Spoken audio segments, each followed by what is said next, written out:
Bonjour tout le monde, Bonjour, enfin bonsoir, bon matin, où que vous soyez c'est dans le ça. monde, on est ravis de vous retrouver en tout cas. Ouais, c'est ça.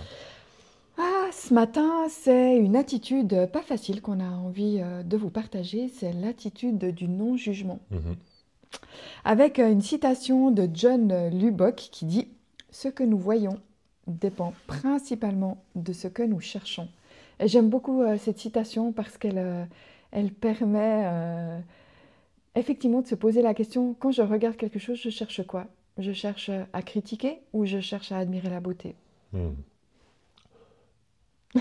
T'en dis quoi? Ah ouais, critiquer ou admirer la beauté, ouais, c'est une façon de voir les choses. En tout cas, pour moi, cette attitude du non-jugement est une attitude extrêmement difficile à mettre en œuvre, à pratiquer dans ma vie, et pour une raison toute simple, c'est que, comme n'importe quel autre humain, j'ai cette tendance naturelle à appréhender le monde qui m'entoure en termes de catégories, en termes de classification. Nous avons appris en fait à classer le monde autour de nous pour apprendre à le connaître, et ce depuis tout petit, avec des choses qui sont sans danger, des choses qui sont dangereuses, avec des choses qui sont agréables, des choses qui sont désagréables, avec des choses que nous aimons, des choses que nous n'aimons pas.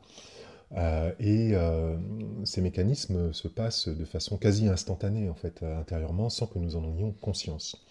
Et donc le jugement peut se produire aussi bien de façon, j'allais dire positive que négative, ça reste toujours un jugement. Et Mm. ce jugement, il est complètement relatif. Mais je vais prendre l'exemple d'un jugement négatif. Il m'est arrivé très souvent dans ma vie d'avoir une première mauvaise impression en rencontrant quelqu'un. Pourquoi? C'est parfois assez difficile en fait de l'expliquer, de mettre des mots dessus. Peut-être quelque chose lié aux vêtements, à la posture, à la façon de regarder, au ton de la voix, à la façon de se tenir, et à mille autres choses qui ont été engrammées quelque part dans mon esprit. Et puis, en prenant le temps de découvrir cette personne, il m'est arrivé de réaliser bien plus souvent que cette personne était en fait une personne qui méritait en fait ma sympathie, enfin si j'ose le dire comme ça peut paraître un petit peu comme ça, qui méritait ma sympathie, c'est un petit peu bizarre, mais je crois que vous saisissez l'idée, une personne qui, finalement, contrairement à l'opinion négative que je m'étais faite a priori sans la connaître, méritait que je m'intéresse à elle parce que c'est une belle personne. Je crois que vous avez compris l'idée. Donc, ne pas juger, c'est quelque chose d'extrêmement difficile parce qu'il y a des mécanismes en fait automatiques qui existent lorsque je perçois le monde qui est autour de moi. Mhm. Cette attitude-là, elle a été très difficile pour moi à appréhender. Et je pense que là où elle a été le plus compliquée, c'est dans ma propre perception en fait. J'ai réalisé que non seulement j'étais souvent en train de me comparer aux autres, euh, ils ont, ils sont plus ci, moi je suis moins ça, ah ce serait comme mieux comme ça, ou enfin bref, tout le temps à me comparer. Pas tellement autour de ce que j'aimerais avoir et de ce que je n'ai pas, mais autour de me comparer, autour de mes compétences et de mes qualités. Et puis bah là, du coup, ça vient toucher l'estime de soi et c'est pas toujours terrible. Mais je dirais que la part la plus difficile, elle a été autour de casser et de me donner de la douceur à moi-même dans le jugement que j'avais vis-à-vis de moi. Et j'ai été jusqu'à l'écrire sur mon miroir il y a 2 ans en marquant: je m'engage à ne plus porter de mauvais jugements sur moi. Mhm.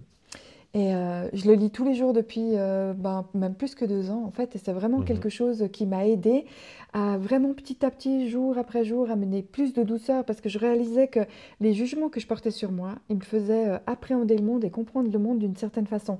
Mais d'une certaine façon qui amenait pas de la joie, qui amenait pas de la légèreté, qui amenait pas de la beauté. Ça amenait plutôt quelque chose qui grince, qui gratte, qui cristallise. Et c'est vraiment avec moi que j'ai eu le plus de peine. Et c'est pas encore gagné. Non, et ça l'est pas. Il ne s'agit pas en fait de ne pas juger, hein, comme nous l'avons dit en fait depuis le départ. Ne pas juger, c'est pratiquement une impossibilité technique.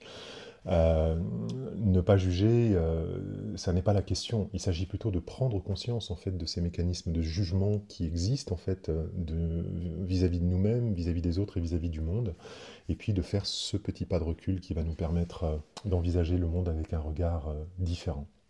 Et du coup, moi, je serais vachement intéressée à vous entendre. Et puis vous, alors, quand tout à coup le jugement se manifeste, euh, comment vous percevez le monde? Comment est-ce que vous percevez que ça brouille la manière dont vous avez de percevoir le monde, vos perceptions, vos ressentis, vos émotions? Qu'est-ce que ça amène en fait aussi chez vous quand vous sentez ce jugement intérieur qui arrive? Bonne question. Petite pratique que nous vous proposons Ah pour ouais, trop travailler bien. autour de cette attitude du non-jugement. Vous pouvez, lorsque vous prenez conscience en fait que vous venez de vous juger sévèrement, ou que vous venez de juger quelqu'un autour de vous, ou que vous venez de juger une situation en particulier de façon sévère, je vais dire, ou désagréable, vous pouvez fermer les yeux quelques instants et respirer. Prendre juste quelques instants pour laisser votre regard se poser, se déposer sur ce qui est en train de se passer. Et puis vous pouvez vous répéter, un peu comme un mantra, je laisse les choses être telles qu'elles sont. Je laisse les choses être telles qu'elles sont. Je laisse les choses être telles qu'elles sont. Et ce jugement dont vous prenez conscience, vous pouvez le laisser passer comme on laisserait passer les nuages dans un ciel gris, lourd et orageux. Quand même, cette attitude du non-jugement dans les retraites, dans les stages, dans ce qu'on propose, c'est souvent, j'allais dire quand même un gros morceau parce qu'il raconte, il parle de toutes ces choses qu'on est en permanence en train de se raconter à son propre sujet et au sujet des autres. Et en fait, c'est beaucoup de bruit, beaucoup de brouhaha. Et du coup, de travailler là autour, ben, en tout cas, moi, ça me fait souvent remonter les émotions, ça me fait prendre conscience de tous les sentiments et de tous les ressentiments qui sont encore à l'intérieur de moi. Et ouais, C'est un gros c'est un travail. gros travail. Un gros travail qu'on va souvent accomplir à trois niveaux, et je terminerai là-dessus. Au niveau du corps, au niveau des sensations corporelles, accueillir ces sensations corporelles sans porter de jugement. Au niveau des émotions, Mhm. reconnaître et accueillir ces émotions sans les juger. Et puis, reconnaître et accueillir les trains de pensée incroyables que nous avons.